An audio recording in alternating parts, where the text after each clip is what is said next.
Hi, everyone. Welcome to the Sobriety Unleashed podcast with me, Simon. And me, Ellen. And today we are having a bit of an open question and answer session, aren't we, Simon? Yeah. First of all, how are you feeling after your sober meetup this weekend?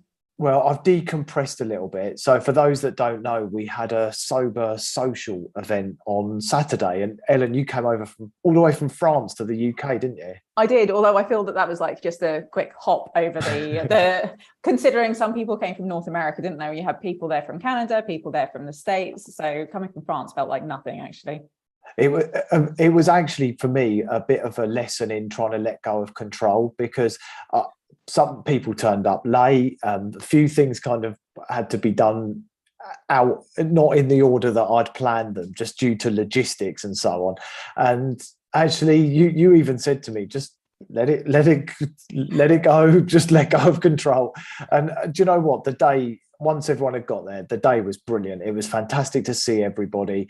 And so many people said to me, and I think you felt this too, that they came in perhaps feeling a bit nervous and wondering what to expect, but they were leaving with this energy, like they'd been recharged. Even people who'd been sober for a couple of years were saying they just felt like they'd been sort of topped up and recharged and refreshed in their sobriety. Yeah, and the thing that was really amazing, wasn't it, that people shared a bit about their stories, and some people had a good few years sobriety and wanted to know, well, actually, I want to know what's next. I'm feeling a little bit flat in it, and I want to know what's the next step. There was one lady there who was on day one and was really not quite sure whether to come or not. And it was amazing that she did, because then she went away feeling really like, no, I've got this, and this is what I want to do. This is the community I want to be a part of. Yeah, absolutely. And I thought it was so brave for somebody to come along, on their day one and just be so open and vulnerable. And that was the other thing that struck me with the people that were there, was that the ability to share and be so open in front of others was incredible. It was. And these people, we've known online for 18 months or so, and actually they know things about me that my friends and my family don't know, and vice versa. I've been so vulnerable with these people and vice versa, that actually it was just like meeting old friends. It really was such a special space. Yeah, I loved it. I mean, what I did come away with was knowing that we should host more events like that. I also learned that we shouldn't host, or I shouldn't have hosted it in such a remote location, which was me being a little bit lazy and perhaps selfish because it was up the road from where I live. But I definitely want to do more of those, perhaps get more people to come along. And also, instead of it just being a social event, maybe do a bit of actual coaching while we're in there, and share things that are really going to give people the tools they need for long-term success. Yeah, absolutely. It struck me how important that safe space is for people, because I'm kind of submersed in the sober community. I do so much in the way of the group coaching, the one-to-one coaching, the Instagram, that I am in my own little bubble with it. And coming back to the UK especially, it reminded me of how it is everywhere. On the bus, I could smell it before I could see it. In the streets, I could smell alcohol, people drinking everywhere, and it's available everywhere. So having that space where you're with like-minded people is so important on your journey. Yeah, it totally is. So we'll keep everyone posted in terms of events. Obviously, keep an eye on mine and Ellen's social media and our websites, because we'll definitely try and plan something.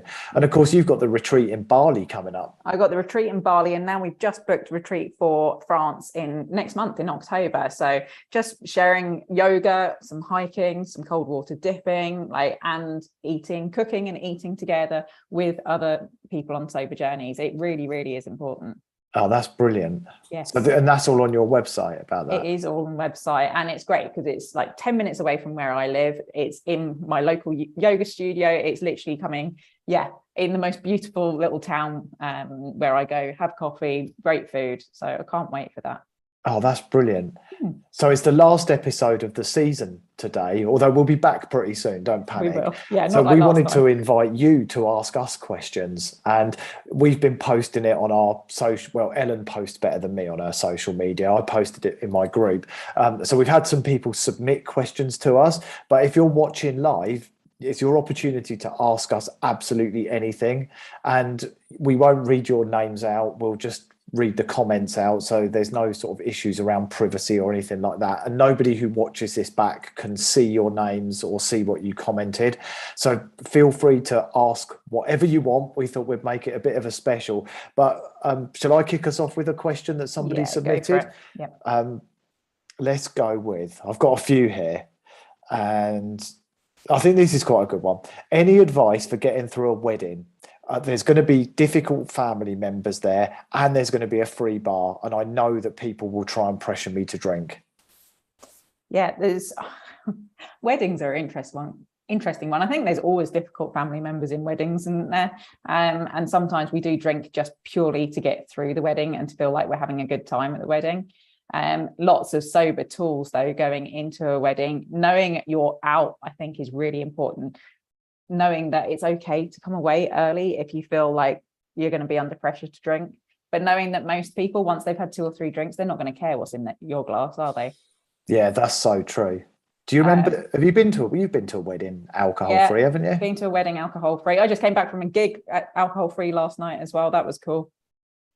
Yeah, and that I can genuinely remember that there was 2 weddings in that first year I quit, and how one of them, the one where I wasn't drinking, was just the memories, and it was just all of it was just so much better.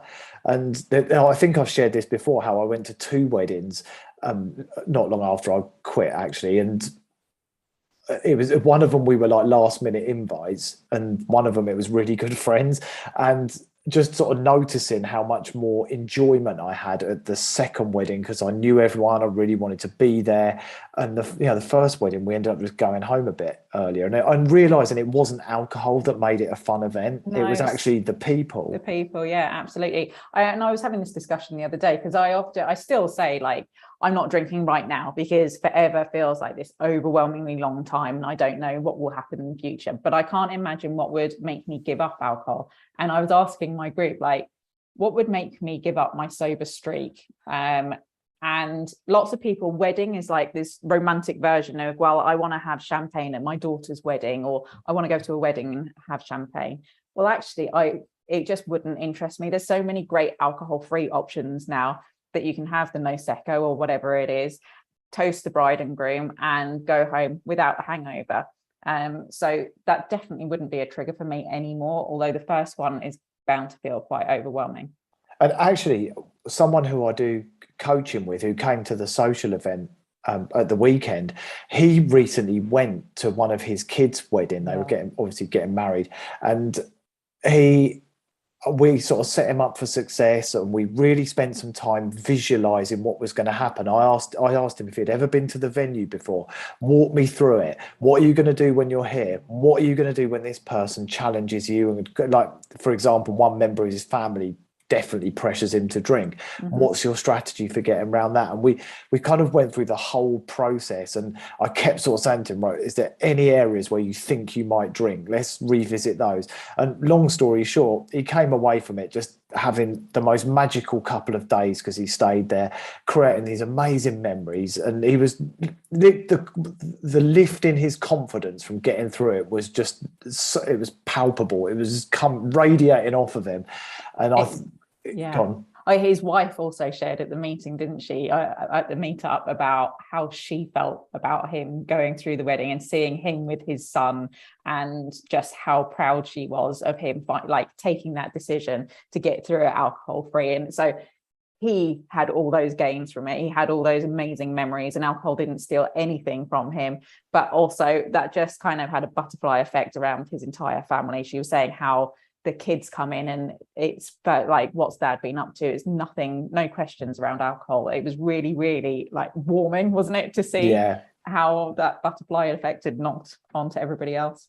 And what I did make sure he did was make himself accountable, make sure he had people who were supportive around him at the wedding, because he knew there would be people who wouldn't be quite as supportive.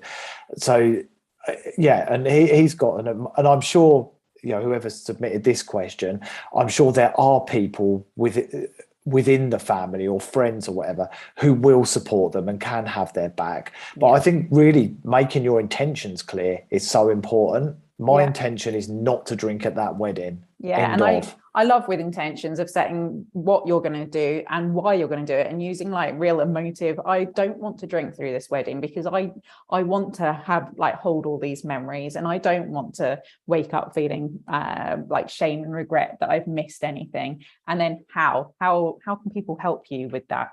Please don't offer me alcohol. Like, yeah, please can we make sure there's some alcohol-free alternatives there? And that if you're going to a wedding, make sure phone in advance and see if there's any alcohol-free alternatives, and if not, take your own. Yeah, a lot of people do that at weddings. They just stash a bunch of alcohol-free beers under the table. Yeah, and don't share them. Yeah, don't share them. Right, we got some other questions. I need to be careful not to read out people's names, but it's starting to stick. You see, I've created a new neural pathway now. The habit has started to stick, just like sobriety does. Yeah, so now I'm not automatically wanting to read the names out.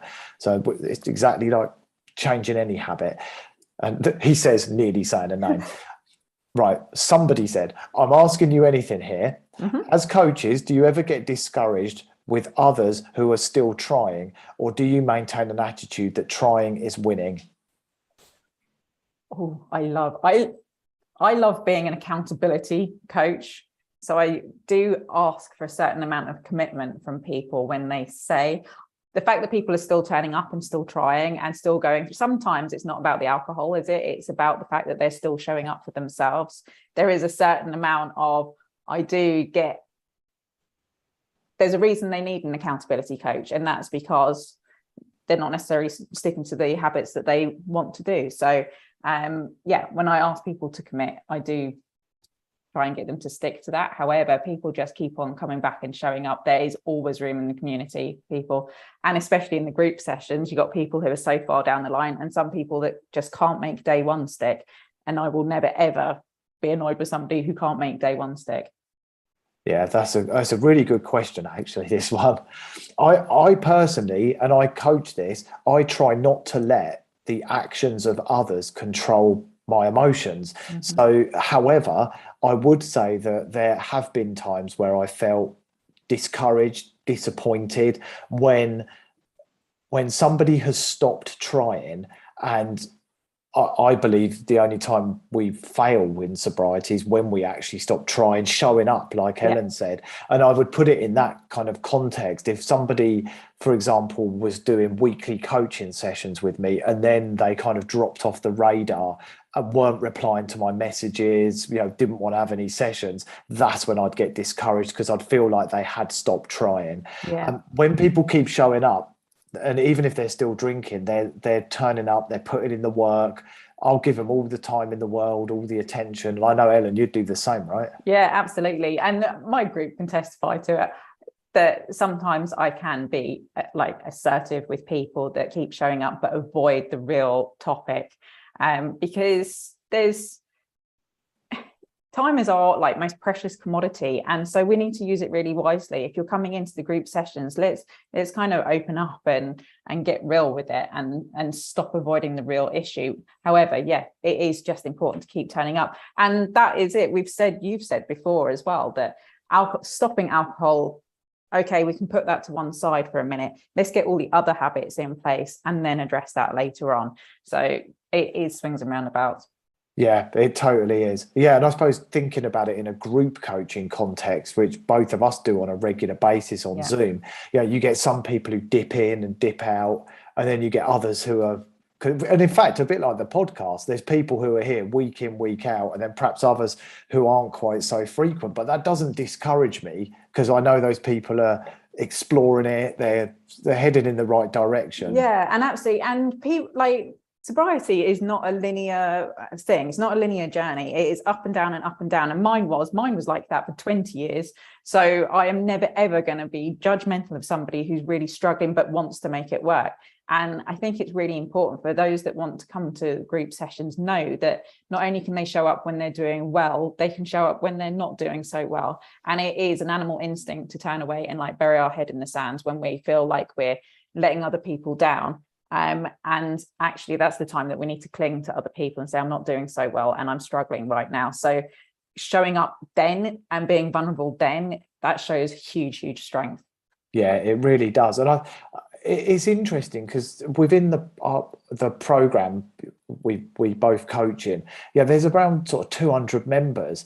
Yeah, each week on the sort of Zoom calls and things, maybe 10 to 15 people come on those calls, which is, this question's just made me start thinking, where's everybody else? Yeah. Or do they just dip in and dip out of the material, or It's they're not really little committed? bit like a gym membership, isn't it? Like we all join the gym, but coming from a health and fitness background, we know that gyms make money from the people who don't come along. And actually that retaining your membership and getting people to stay connected, how do we do that? That is such an important thing as a coach, because that's when people are really successful in long-term sobriety as well. Short-term sobriety and long-term sobriety is like two different things, isn't it? But yeah, people who really, really are thriving are the ones that are connected within the group. Yeah, and I actually think that's part of putting in the work, showing up, turning up, going to the gym every day. And actually, this sober gym, our program, we want people to come every day. 100%. Yeah, it is a complete. We're not there like the gyms. We're not there thinking, well, we'll take your money and we don't want you to come. We want you to come. We want you to be successful in it, and then pay it forward with people, because the people in the program that turn up to the group sessions who've got 6 months, a year, 2 years sobriety are there motivating, encouraging the ones who are only, like, as I say, can't even get to day one.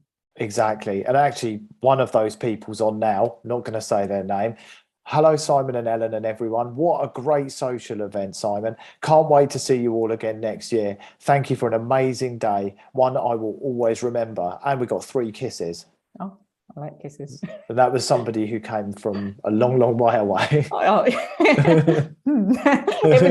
was such a lovely day. It was the photos as well, which I didn't share on social media just because it was like, obviously some people don't want everyone knowing, but the photos were such special memories as well. Yeah, it's a day that I won't forget in a long time. It was absolutely brilliant. It really was. And I even thought at one point, maybe it was all meant to be, that the big event we put on was meant to not happen due to COVID, so that we could have this more intimate social gathering. Yeah. And as I say, next time it just needs to be somewhere a little bit more central, I think. Yeah, well, as lots of people said, actually, we didn't get time to talk as much to people that we would have liked. So had it been really huge, we definitely wouldn't have had time to connect. No.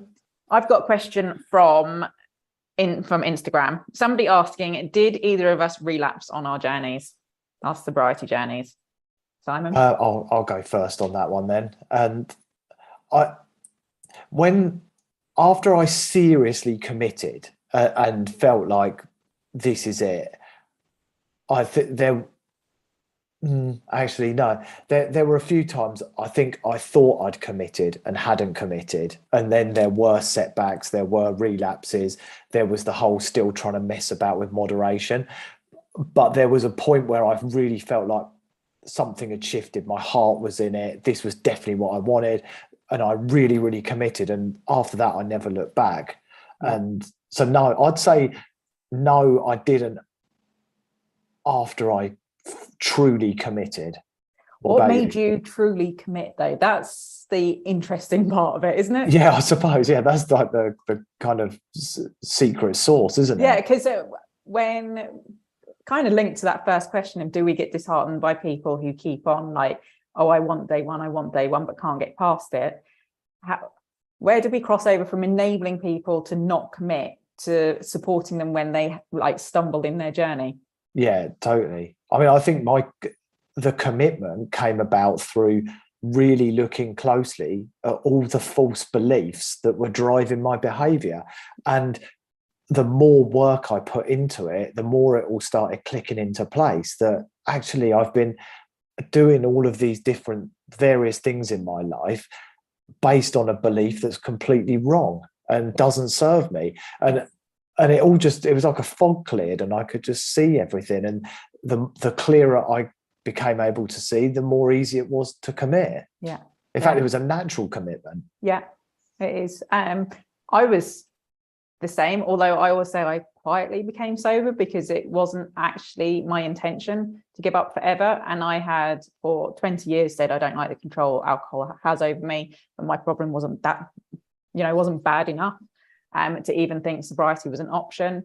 I toyed seriously with sobriety, but only from a health point of view, and a weight loss point of view, for about 5 years, and had stints of it, and then just kept on going back to moderation, trying to moderate, but not.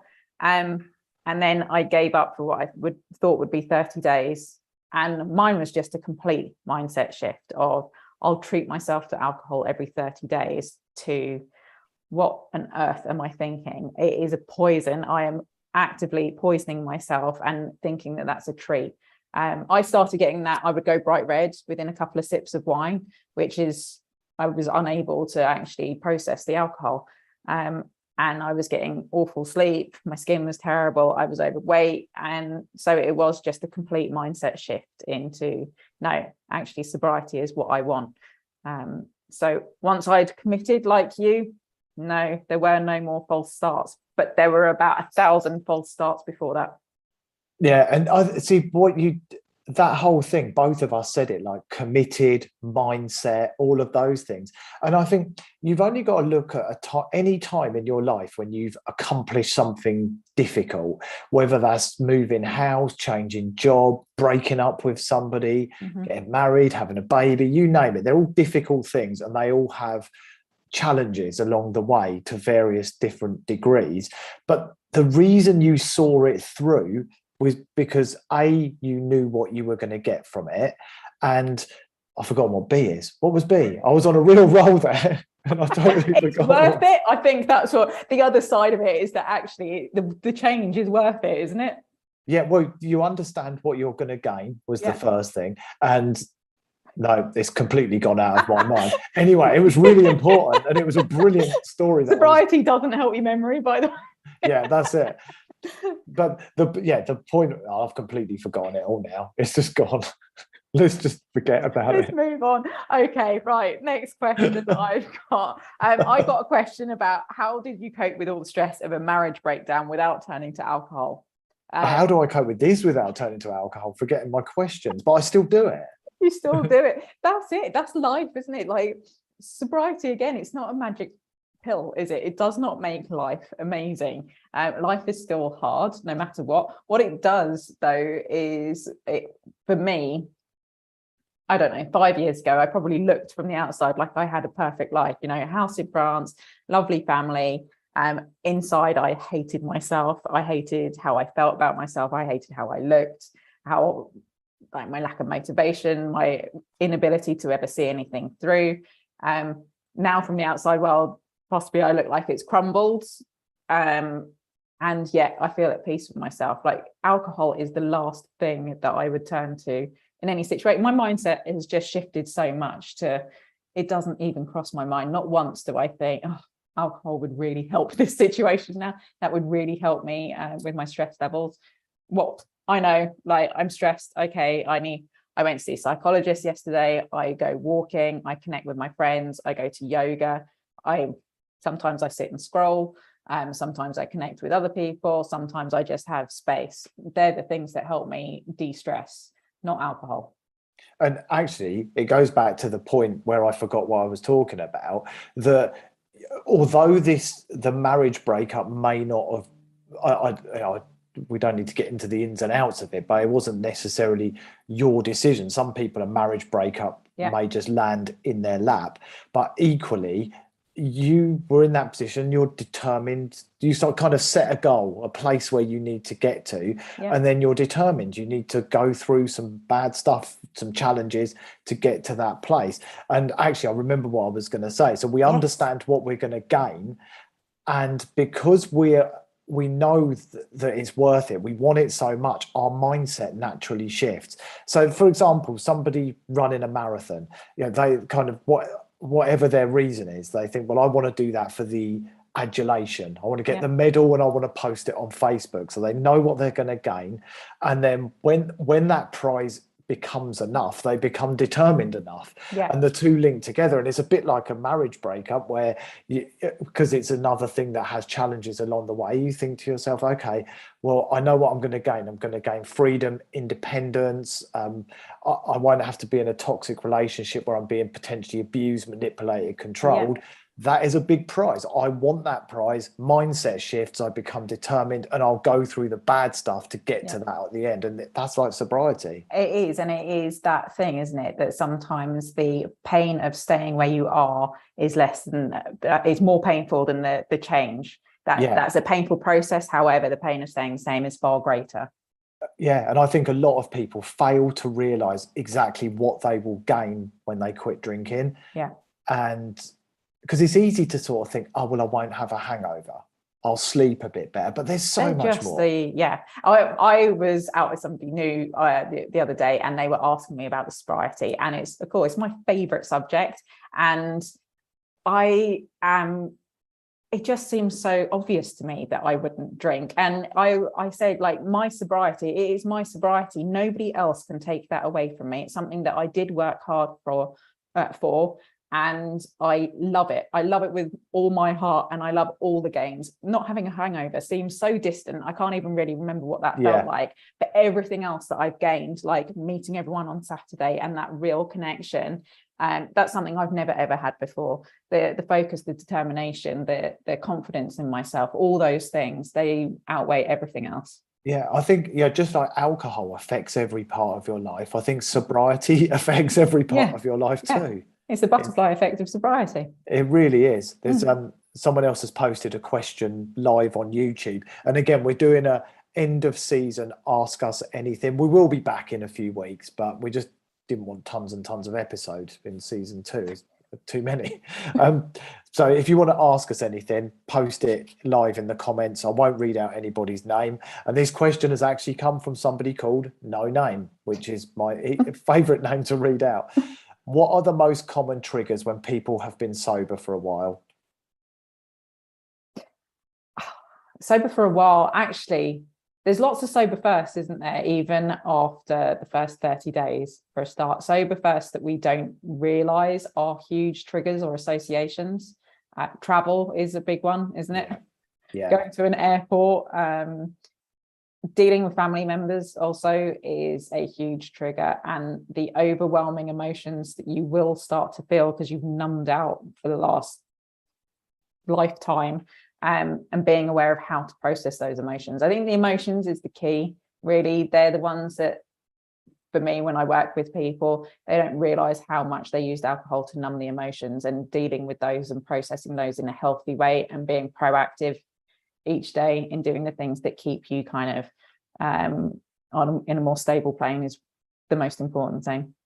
Yeah, and I absolutely agree. And I think I won't sort of say about specific triggers. I think it's more about understanding like there's two ways we can approach this.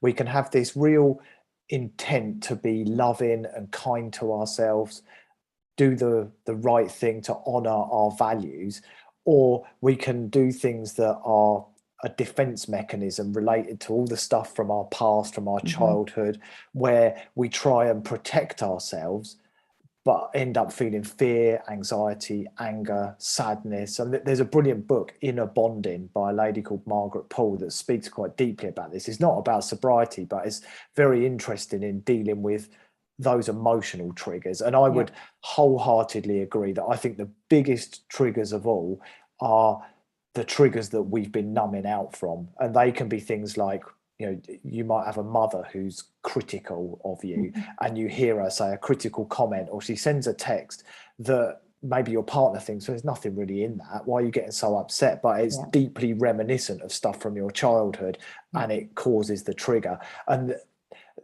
And then getting in that sad, angry, or whatever state is your protection mechanism that worked for you when you were younger, but it doesn't work for you anymore as an adult. And it's actually abandoning yourself and instead of actually loving yourself and being kind to yourself. I still do it often, and I'm a work in progress with it, but the trigger doesn't take me to a place where I need to drink. I just feel a strong emotion. I think we'll all get triggered at times for the rest of our lives. It's learning to deal with them in a loving, compassionate way. Yeah, absolutely. And it's quite often, it's an arrested development, isn't it? Where somebody said that in one of the groups, and it is an arrested development. For me, grief, all of a sudden, it was processing things that had happened decades before that I just hadn't dealt with, and it was memories that had been blocked out. And as I went on my sober journey, suddenly starting to remember things. We talk about triggers for alcohol use, but actually it's triggers for memories. I've spoken to somebody and that's triggered a memory that I had blocked out and not actually processed that emotion.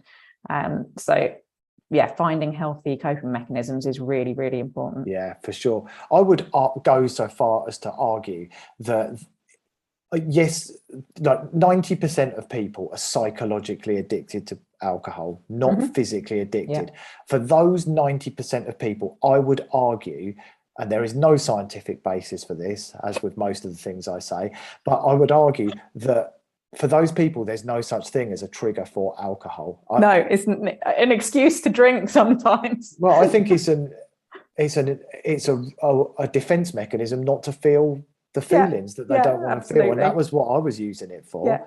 And it's that kind of fear of not having that crutch there to protect us. Because when we break it down and we're like, other people dying, so that's a real one that can be a trigger. It comes up so many times, like somebody not close to me died, and so I had a drink.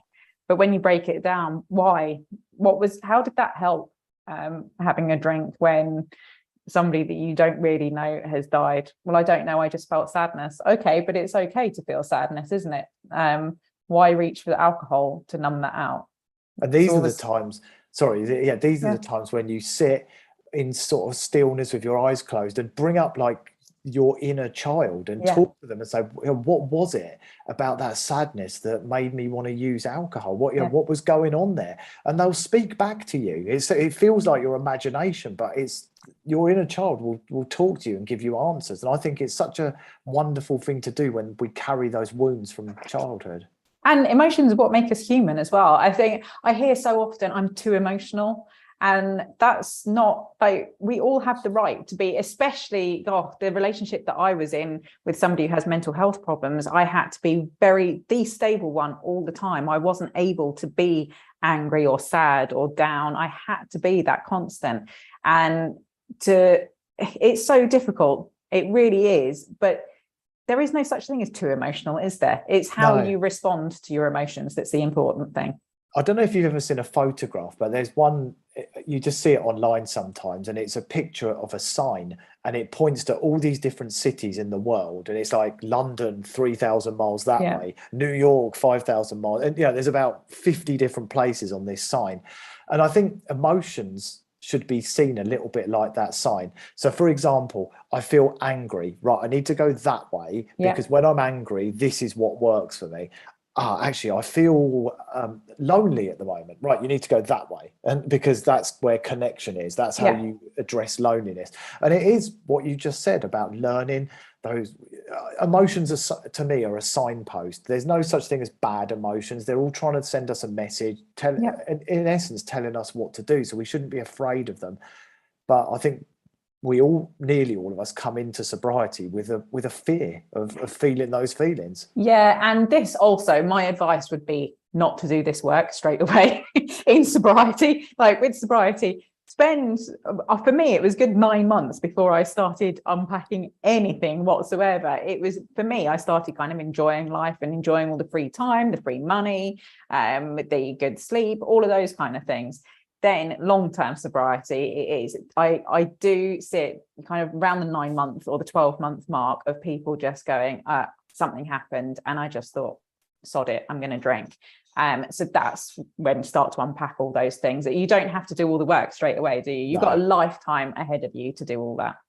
Yeah, I completely agree. I mean, some people, I think the question came up not long ago, actually. Yeah, you do get the odd person who might want to do that a little bit before, and that's okay. But I think you're just in the best possible place when you've got that calmer outlook. Things aren't triggering you as much without alcohol, and you're just in a better place to do that kind of work. And maybe it's time as well at that phase to think about getting a coach or to look at doing it in a more kind of structured manner rather than just sort of doing it on your own as well. Absolutely. It made me not chuckle, but it was funny, wasn't it, at the weekend when you were literally saying to me something that I know was in your book. You were going, what if no one turns up? What if this happens? What if that? And I was like, Simon, you have actually written a book about this. What advice would you give to yourself? Like, okay, stop kind of escalating it in my head. It shows you though, doesn't it? And I think, I even said like, I've written about this, the what if, to the what if. But I know that anxiety is my big kind of enemy, that whole worrying about things that actually never happen. So I'm acutely aware of it, but then sometimes you can spiral quite quickly. Yeah, absolutely. All a work in progress. I was fine once the food arrived. You were, custard donuts, those lovely ladies. I ate 2 of those custard donuts on the train home. Somebody asked what the book was I mentioned by Margaret Paul. So it's called Inner Bonding. Brilliant book. Any other questions? I don't think we've got much more in the way of questions, actually. I got one of, how did I end up in France, and how are the French drinking habits different to the Brits? That's a good one. I came to France when I was 28. My dad had always said that he wanted to retire to France, and he died before he retired. So I'm not wasting time in the UK. I struggle in the UK because I'm a bit of a hippie at heart, I think. So France suits me. I love the lifestyle. The French are alcohol. It's in their blood, literally. It's their heritage. It's who they are. So not drinking in France can feel really strange. A lot of them are horrified about why I don't drink, because they don't understand it. However, saying that, French have amazing alcohol-free range. They're really, really the best, I think, in the world, one of. So it's easy for me not to drink here. French drinking habits compared to the UK, when we were talking about it with Mandy last week, a very, very similar story, that the UK, we grew up with all the alco pops and the pubs all kicking out at 11 and all the fights on the streets and drinking on the streets, and then come to France and it seemed such a sophisticated way to drink because everything is matched with your food, and they all seem to know what to drink and when to drink it, and there's not such a huge binge culture. However, I think France has the highest amount of alcoholics within, or certainly the highest use of alcohol with adults in the world. So there are huge amount of issues. Yeah, that's the thing. I think often they're below the surface, aren't they, in some countries? Yeah. Or behind closed doors. Yeah. Yeah, scary stuff. Actually, I did miss a question which someone's just redirected me to. Yeah. I'm looking for your advice for the energy vampires in my life. Yes. What's an energy vampire? Explain. Someone that drains you. And I love this. This is my favorite thing in sobriety, is setting boundaries. And I keep on saying it. Melissa Urban, who was my whole kind of inspiration for sobriety, she is just about to bring a book out on boundaries. And she does so much great work around boundaries. But learning to set boundaries around people that drain you is so important, and that links back to that the emotional triggers that we feel, because people who are kind of slightly toxic or who take more than they give, not that necessarily, sometimes in friendships or relationships somebody's going to be giving more than they're taking, vice versa, that equally balances out.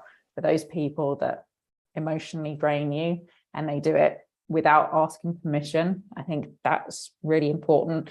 Sometimes we're there to support, aren't we? But only if people say, look, are you in a place where I can offload on you at the moment? And you say, yes, absolutely. Otherwise, I have learned a great one, and that is, I'm actually not in the place to deal with this right now. Can you come back to me when I'm feeling like in a space to support you? But yeah, I always say, go to those people that fill you up, not the ones that drain you. It is so important in keeping your emotional kind of triggers at bay. I think one of the big things that causes pain around boundaries as well, I've found this in relationships with some of my close family members, is when they start doing things that cause me to feel unloved, unwanted, shame, whatever it might be. I realized that what I was trying to do every time was control the situation. If I could only change this, I wouldn't feel like that. And of course, I realized that eventually I can't control other people. I can't, and I definitely can't control what they think of me or how they feel about me. And that was a big breakthrough for me, realizing that I just can't control these people. I can disengage from them. If they text me, I don't need to reply straight away. Yeah. Or if it's a kind of phishing text where they're trying to get information, I can just give them a limited amount or whatever. So what I do, and I still do it now, I've done it this week for somebody in my life, I will write down boundaries around what I am and what I'm not willing to tolerate. And I will make a commitment to myself. So like in this example, I will not share any personal information. I won't ask for anything because I know that that's going back to control, trying to ask for things. So I did it in a way where I kind of relinquished any attempt to control at the same time as keeping my distance. And although I haven't verbalized this boundary to this person, it now exists. And I know that if it keeps getting stepped over, I'll really back away from the relationship and maybe go no contact in it. Yeah. So, I mean, as soon as I read the question about energy vampires, it's definitely one for the boundaries. But then you've also got to ask yourself, if you're not setting the boundaries, you've got to be really honest around what is holding you back. And you can get things like inheritances or other complicated factors coming into family relationships where you think, well, I can't cut contact because I won't get my inheritance. I won't this, I won't that, you know, and it can complicate it, but you've got to ask yourself what's more important. Yeah. And everyone that I seem to work with, most people, and like myself, are people pleasers. And it's funny, I don't know whether that is a thing across the board because I only work with people that are dealing with sobriety. However, I can see it in my children as well. I can see I want to help everybody because I want to be liked, which isn't verbalized, but that is how it is. And I was the same. I don't want to say no to people because if I say no to people, I'll let them down and then they won't like me. And we all want to be liked and loved, don't we? Yeah. So there is a certain amount of in sobriety suddenly going, I don't really care if they don't like me because how I feel about myself is actually more important. If I know that I'm staying true to my core values and I'm using those to kind of lead the way, then I'm happy with how I've dealt with things. I don't need to do everything for everybody else to be liked and to be loved. We're all worthy of that regardless. But it takes a bit of time to get there. And this is what I was talking about earlier, these intentions. You either have, I think with everything, you go one of two ways with it. You either have an intention to be loving and kind to yourself, or you have an intention to kind of protect yourself and not allow yourself to be hurt by trying to control everything. Yeah, it's funny because anybody that knows me personally will be laughing because they'll all be going, yeah, this is the woman that can't say no to people when they want to do X, Y, and Z. And I'm like, they're like you at the meetup going, but what if I can say all this advice, but I still find it really difficult to set boundaries. Yeah, but we're human, aren't we? That's what happens. Yeah, and I am still working on it. Yeah, exactly. I'll be working on it until about 5 minutes before I die. Yeah. I'm getting better all the time. It's okay if I die now. I don't want to put you out. Yeah. People pleasing away, yeah. Just all the way to the end. Right, then we'll do a couple more questions and then we'd better wrap up. I think that Simon's vulnerability is what makes him an empathetic coach. Absolutely. He's always learning as well. Yeah. You'll make me blush. Where are we? So I saw a couple of other questions and now I can't find them. Oh yeah, here we go.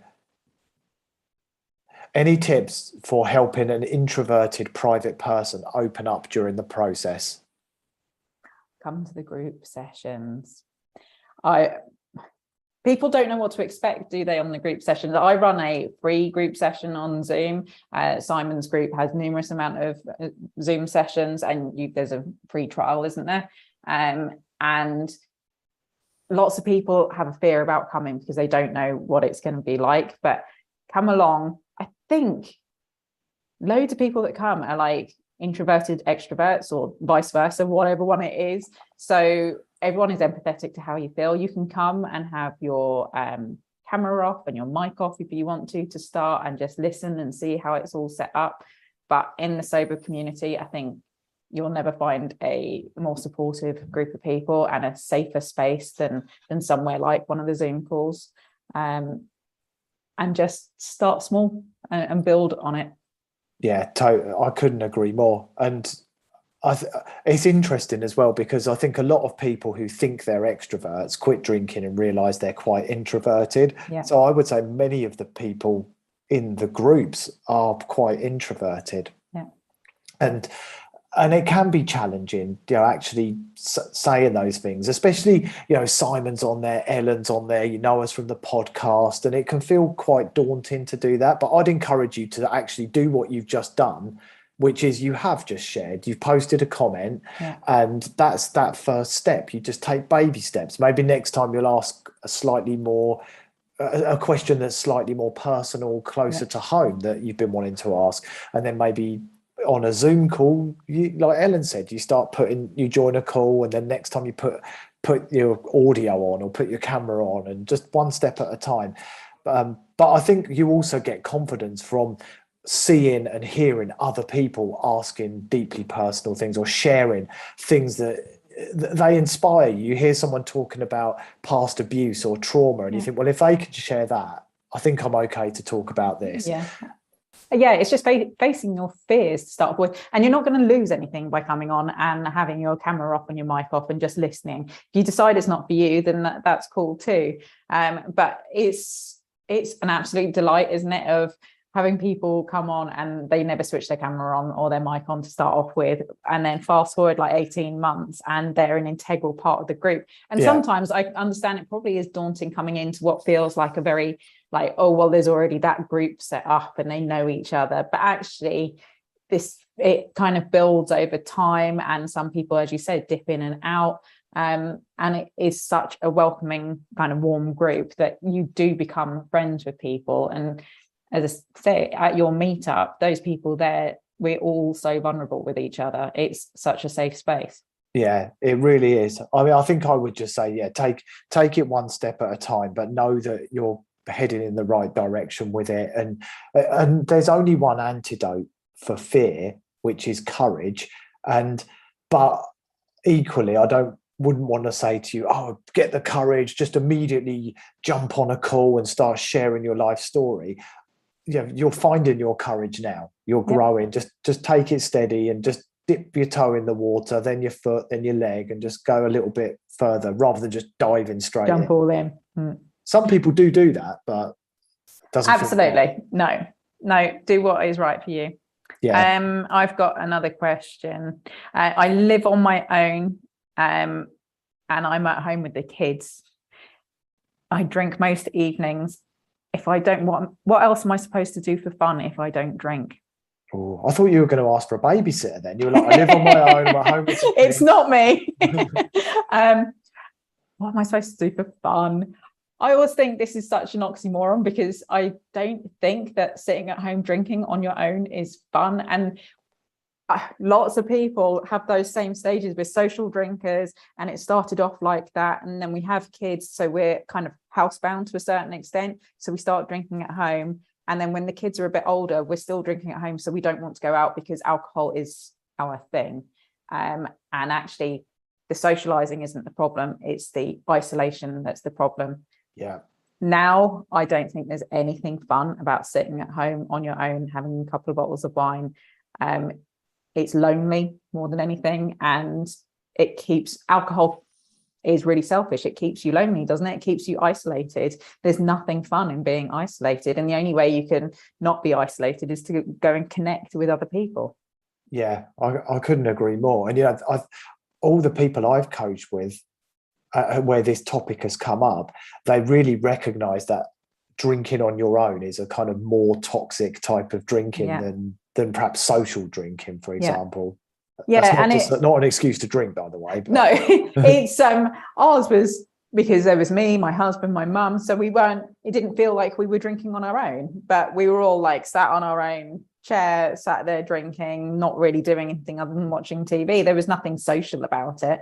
Right. And I woke up one day thinking, I'm so bored but is it that I'm just really boring? So that's why I'm drinking. I couldn't work out which one was which. But you can't do anything that's fun if you're sat drinking. There's just no way. Totally true. And I think this person who submitted that question, as many of us should do and did do, is really approach it like Annie Grace recommends, as an experiment where they set out to prove actually, is there more to life than this? Is there other ways in which I can have fun? Because at the moment, I believe I can't have fun without alcohol. It's my only source of fun. Yeah. Doesn't feel like a completely true belief to me. And I want to find out if that's true. So I'm going to take 30 days or a couple of months with no drinking and see what I discover. I can always go back to it. Yeah. And then I'm going to look at the evidence at the end of it. I mean, we both know what the evidence would say. Yeah, absolutely. But I think that's the best life approach. Is more fun without alcohol, but without a doubt. Yeah. Without a doubt. But they need to prove it to themselves. They do. And alcohol is just like that narcissistic ex. It keeps on calling you back. Like, there's comfort in it. It does feel like there's comfort in it, but it just is so all-encompassing. It wants you for yourself, for itself. It wants you to be isolated. It wants you to be like, give up everything else. And it is when we talk about like what's rock bottom, and people often, well, it's when you lose your job and when you lose your family. Well, alcohol makes you lose so much, and it's like, it makes you lose time, it makes you lose your memories, it like all these things, it makes you lose your hobbies. That was the massive one for me. I don't know what the next step would have been if I'd carried on with my drinking habits. So just because I didn't hit a rock bottom according to everybody else, actually the fact that I'd lost all the love and passion for life that I had before, that was a huge loss for me. Yeah, that's pretty rock bottom when you think about it. Compared to where you are now, that would be a million miles away. Absolutely. Yeah, it's scary stuff. But all right, we'd better wrap up, actually. I think that was the longest one of the season. Wow. So, yeah, it's the last one in the season, but I think we'll be back in like 2 or 3 weeks. We will indeed. Yeah. So thank you everyone who's been joining, asking questions, commenting over this season. It's been wonderful. Love doing it live on YouTube. I don't know about you. Yeah, it works. I love the interaction with everybody. So it really is worked. I prefer it than when we were doing it the other way, for sure. Yeah, definitely.